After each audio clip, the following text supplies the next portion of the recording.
하나님의 말씀은 열왕기하 19장 29절로 31절까지의 말씀인데 제가 봉독하지요. 또 내게 보일 징조가 이러하니 너희가 금년에는 스스로 자라난 것을 먹고 내년에는 그것에서 난 것을 먹되 제3년에는 심고 거두며 포도원을 심고 그 열매를 먹으리라. 유다 족속 중에서 피하고 남은 자는 다시 아래로 뿌리를 내리고 위로 열매를 맺을지라. 남은 자는 예루살렘에서부터 나올 것이요 피하는 자는 시온 산에서부터 나오리니 여호와의 열심히 이 일을 이루리라 하셨나이다 하니라. 아멘. 오늘 이 말씀을 의지해서 여호와의 열심히 이루는 삶이라는 제목으로 말씀을 드립니다.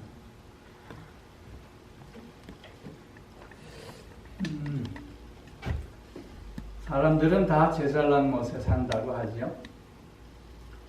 네, 남보다 좀 더 많이 가진 것 있으면, 남보다 좀 더 잘하는 것 있으면, 남보다 조금 더 많이 가진 것 있으면 우쭐하는 그런 마음도 생기고 또 스스로 괜찮은 사람이다 라고 하는 착각도 갖고 하곤 하지요. 무한 경쟁 시대라 그러죠. 무한 경쟁 시대에 살면서 남들보다 좀 더 빨리 높게 이렇게 치고 올라가면 자기의 능력을 자랑하고 또 주장하는 자세를 가지려고 하고 하는 모습들을 보게 됩니다. 그런데 제 잘난 모습이요 치열한 삶을 산다고 하지만 그러나 그 삶의 마지막에 자기의 삶을 돌아보면서 헛살았다 라고 하는 자조와 후회와 또 회한의 말을 남기는 모습들을 종종 봅니다. 성경에서 제 못에 겨워서 산 사람의 대표자를 하나 뽑으려면 솔로몬이라 할 것입니다. 솔로몬이 그 마지막 삶을 정리하면서 한 말이 뭐죠? 헛되고 헛되니 헛되고 헛되도다. 얼뜻 들으면 우리가 사는 인생 자체가 다 헛된 삶인가? 라고 하는 생각이 들기도 해요. 그러나 그렇지는 않을 것입니다. 근데 왜 우리가 살아가는 인생이 헛된 인생이 될까요? 그 이유를 꼽는다면 아마도 본질을 제대로 이해하지 못하고 비본질을 본질로 착각하는 삶을 살기 때문이 아닐까 합니다.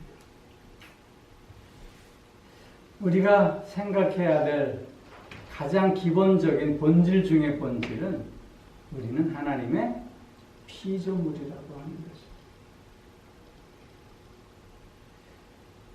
이사야서에서 보면 하나님께서 이렇게 말씀하십니다. 이 백성은 내가 나를 위해서 지었나니 나를 찬송하게 하려 함이니라. 즉 하나님께서 인간을 창조하신 목적은 하나님께 영광 돌리게 하기 위해서라는 것입니다. 즉 하나님과의 깊은 교제 속에서 하나님을 높이고 하나님을 찬송하는 삶을 살게 하시기 위해서 하나님은 인간을 창조하셨다고 하는 것입니다. 이것이 인생의 본질이요 인생의 목적이 되어야 하는 것입니다. 이런 본질을 제대로 이해하고 그리고 이런 삶의 목적을 위해서 살아가는 사람은 결코 그 삶의 마지막에 헛되다 그렇게 고백할 수 없을 것입니다. 사도 바울은 나의 나됨이 하나님의 은혜입니다 라고 고백하고 있습니다. 나의 나됨이 하나님의 은혜다라고 하는 이 고백 속에 담겨져 있는 의미는 실로 무궁할 수 있습니다. 먼저 하나님 앞에 그 삶에 대해서 감사의 마음이 있습니다. 그리고 그 삶에 의미가 담겨져 있음을 또한 고백하는 말이기도 합니다. 그런가 하면 하나님의 그 은혜 안에서 참된 기쁨과 만족이 있음을 고백하는 말이기도 합니다. 뿐만 아니라 내 삶을 전적으로 하나님께서 주장하신다고 하는 하나님의 주권이 담겨져 있는 고백이기도 한 것입니다. 바울처럼 그 인생의 본질을 이해하고 그 삶의 목적에 맞는 삶을 살아가는 자들은 결코 헛되다라고 고백하는 것이 아니라 모두가 다 하나님의 은혜다라고 고백하며 그 삶의 만족과 감사와 찬송을 올려드릴 수 있게 되는 것입니다. 다르게 표현하면 오늘 본문의 말씀의 제목처럼 하나님의 열심히 이루어낸 삶, 하나님의 열심히 이루어가는 삶을 살았음을 고백하게 되는 것입니다. 하나님의 열심이라는 건 무슨 의미일까요? 그것은 우리를 향하신 풍성하고 끊임없는 끝까지 사랑하시는 그 사랑을 의미하는 것입니다. 뿐만 아니라 하나님께서 약속하신 그 약속을 온전히 이루어 가시는 그 신실하심을 의미하고 있는 말입니다. 하나님의 그 사랑에 대해서 내가 알듯 모르듯 그 사랑을 내가 사랑되게 하듯 그렇지 못하든 하나님은 상관없이 우리를 향한 그 사랑을 계속하십니다. 나와 맺은 그 언약을 나에게 허락하시겠다고 하는 그 약속을 당신의 신실하심을 통해서 온전히 이루어 가시는 것입니다. 이런 하나님의 열심이 이루어지는 이런 하나님의 열심히 이루어내는 삶을 우리는 오늘도 살아가고 있음을 고백할 수 있어야 하겠다는 것입니다. 오늘 본문 말씀에서도 보면 여호와의 열심이 이 일을 이루리라 말씀하고 있습니다. 여호와의 열심이 이 일을 이루리라. 오늘 본문의 배경을 좀 살펴보면 아수르가 북왕국 이스라엘을 멸망시켰습니다. 북왕국 이스라엘은 이제 역사에서 사라져버리고 말았습니다. 그리고는 그 여세를 몰아서 남왕국 유다까지도 지금 침공했습니다. 그리고는 예루살렘 성을 지금 둘러싸고 매일같이 여호와를 모독하며 항복을 지금 요구하고 있는 상황입니다. 우리의 손에서 건져낸 신이 누가 있느냐? 하나님이 너희를 건져내리라고 하시는 히스기야의 그 거짓에 너희는 속지 말아라. 지금까지 우리의 손에서 건져낸 신이 하나도 없다. 이렇게 백성들의 마음을 녹여내며 지금 항복을 강요하고 있는 상황입니다.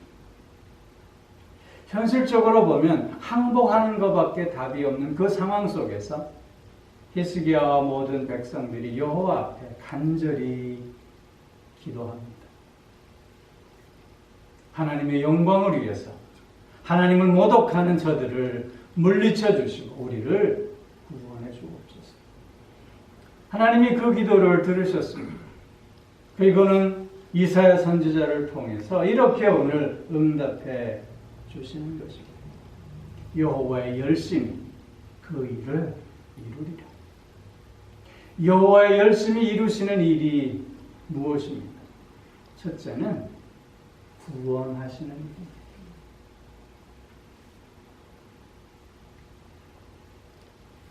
죽음의 위기 앞에서 낭떠러지기 앞에 서 있는 이스라엘 백성들을 하나님께서는 구원해 내셨습니다. 여러분 잘 아시죠? 하나님께서 그 밤에 하나님의 사자를 보내서 아수르 군대 18만 5천을 죽이셨습니다.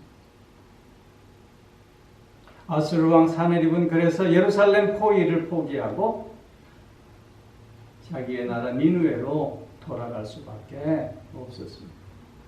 이스라엘 백성들은 죽음의 위기 앞에서 하나님의 열심으로 말미암아 그 이스라엘을 향한 하나님의 사랑, 그 이스라엘을 향한 하나님의 신실하심으로 말미암아 구원받을 수 있었던 것입니다.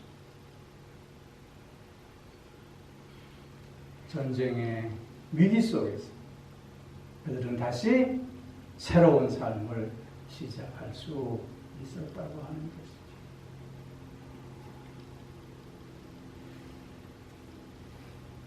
예수 그리스도를 이 땅에 보내주시고 그리고 십자가에 달려 죽게 하신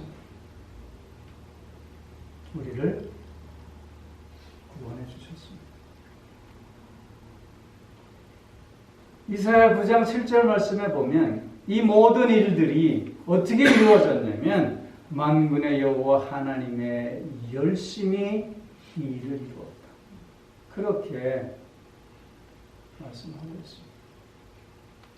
하나님의 나를 향한 열심이 오늘 나로 하여금 구원받은 자 되게 해 주셨다고 하는 거죠.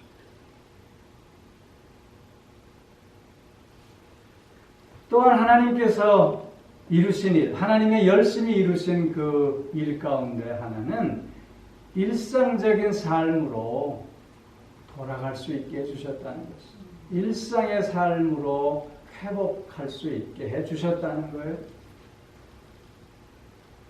31절 말씀에 보면 남은 자는 예루살렘에서부터 나올 것이요 피하는 자는 시온산에서부터 나오리. 이 말씀이 무슨 뜻이냐면 전쟁이라고 하는 것은 모든 일상의 삶을 파괴해버릴 수밖에 없지 않습니까?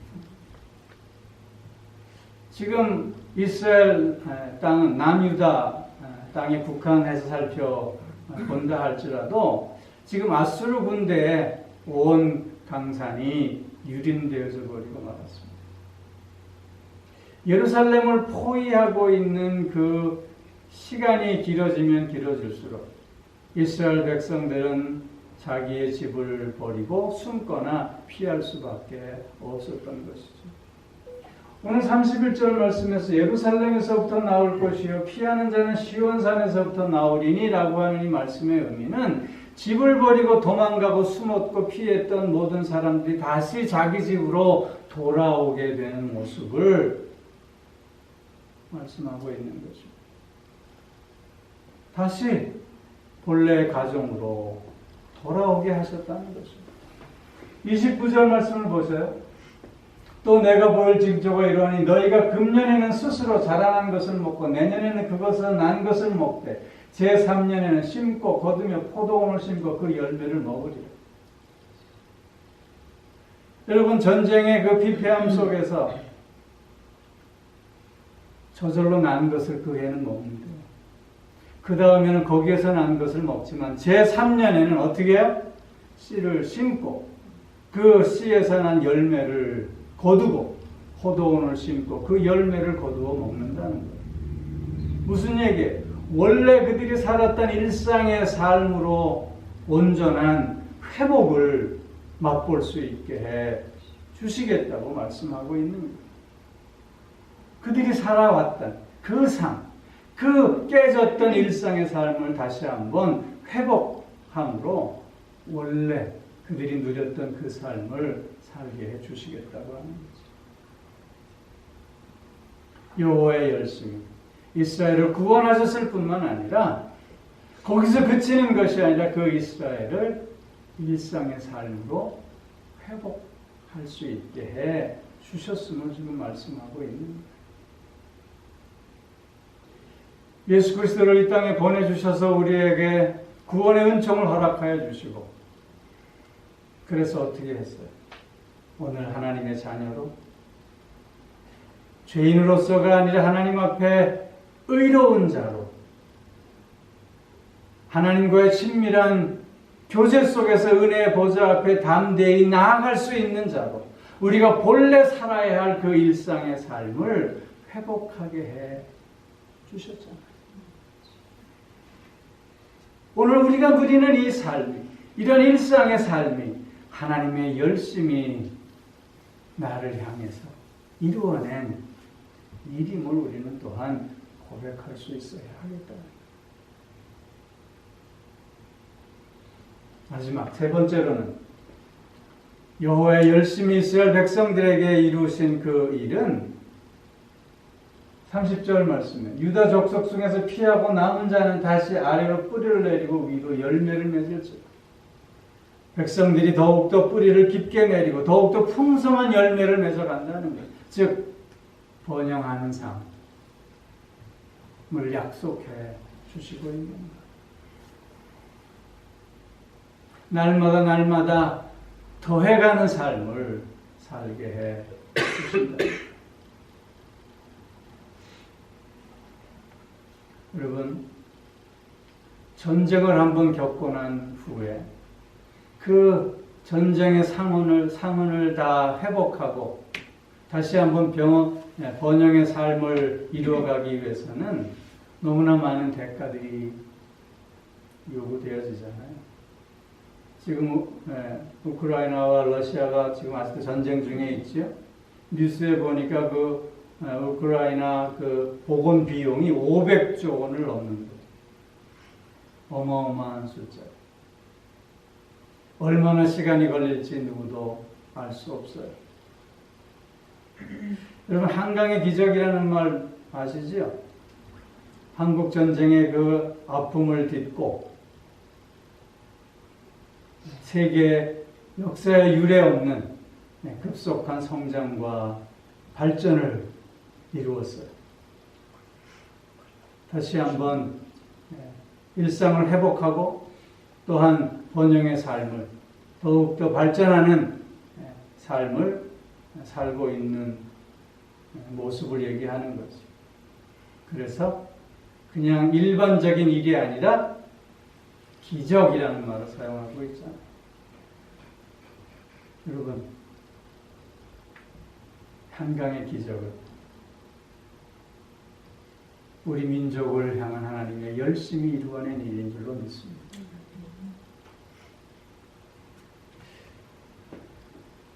부산 정도에 이렇게 남은 그 땅을 하나님의 개입 속에서 다시 전세를 역전하게 하셨고, 그리고 사람들의 마음속에 하나님을 향한 간절함을 심을 수 있게 해주셨고, 그래서 한 마음으로 하나님 앞에 기도하면서 그 기적을 이루어갈 수 있게 해 주셨던 것이죠. 하나님의 열심이 우리의 민족을 이렇게 세우셨듯이 하나님의 열심이 오늘도 우리의 가정을, 우리의 삶을, 우리의 교회를 또한 이렇게 세울 줄로 믿습니다.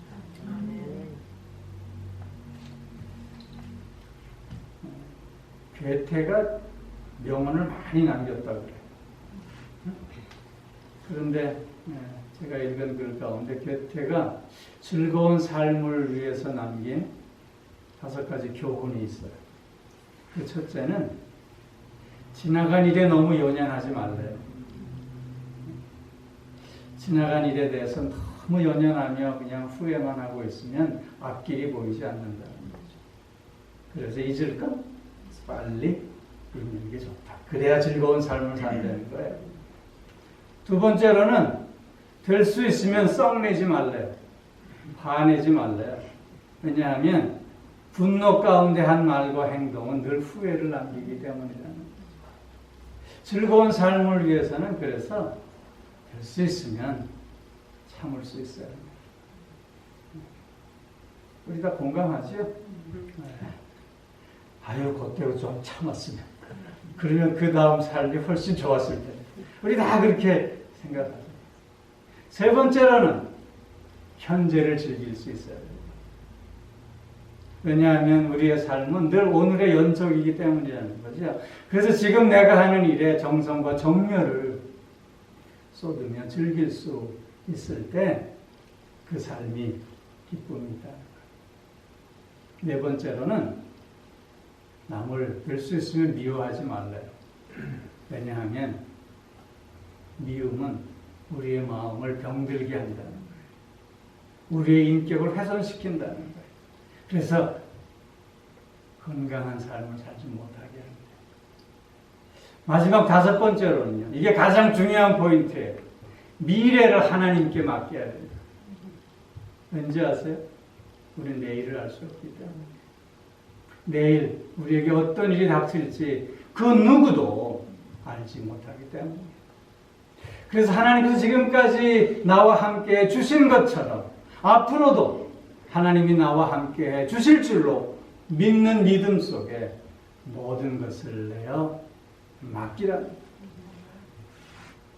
모든 것을 하나님 앞에 내어 맡기는 가운데 오늘 내가 해야 할 것은 그 하나님께 내 마음과 뜻과 정성을 드릴 수 있어야 한다. 그것이 즐거운 삶을 사는 가장 중요한 포인트라고 얘기합니다. 사랑하는 성도 여러분, 하나님의 열심히 우리의 삶을 오늘도 붙들고 계십니다.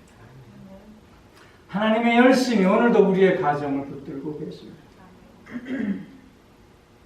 하나님의 열심히 오늘도 나를 나 되게 하시는 줄로 믿습니다. 하나님 앞에 내 마음을 드릴 때, 하나님 앞에 내 뜻과 정성을 드릴 때 하나님은 구원의 감격 속에 일상의 삶을 통해 그리고 매일매일 더해져가는 삶의 풍성함 속에 나를 세워내실 줄로 믿습니다. 바울처럼 그래서 오늘 나의 나됨이 하나님의 은혜, 그렇게 기쁨과 감사와 만족과 찬송을 올려드리는 저와 여러분의 삶이 주의 이름으로 축원합니다. 기도하겠습니다. 오 사랑의 아버지 하나님, 나를 향한 그 하나님의 끊임없는 사랑, 나를 향한 그 하나님의 신실하심을 통해서 오늘 나의 나됨이 있음을 믿습니다. 아버지 하나님, 다시 한번 마음과 뜻과 정성을 하나님 앞에 올려드릴 수 있게 하여 주셔서 하나님의 열심히 이루어 가시는 나의 삶을 확인하는 우리가 되게 하여 주옵소서. 오늘 나의 나됨이 하나님의 은혜입니다. 감격 가운데 고백하며 감사 가운데 고백하며 삶의 의미의 풍성함 가운데 고백하며 찬송과 영광을 올려드리는 우리 모두의 삶이 꼭 되게 하여 주옵소서. 감사드리며 우리 주 예수 그리스도의 이름으로 기도하옵나이다. 아멘. 이제는 우리 주 예수 그리스도의 은혜와 하나님 아버지의 무한하신 사랑하심과 성령의 교통하심에 인도하심에 내주하심 또한 복주심의 역사가 하나님의 열심히 이루어가는 삶을 통해서 나의 나됨이 하나님의 은혜임을 매 순간 고백하겠노라. 다시금 소원하며 결단하는 사랑하는 성도들도 그 가정과 하시는 모든 일들 위해 이제로부터 영원토록 함께 하옵소서 간절히 축원하옵나이다. 아멘.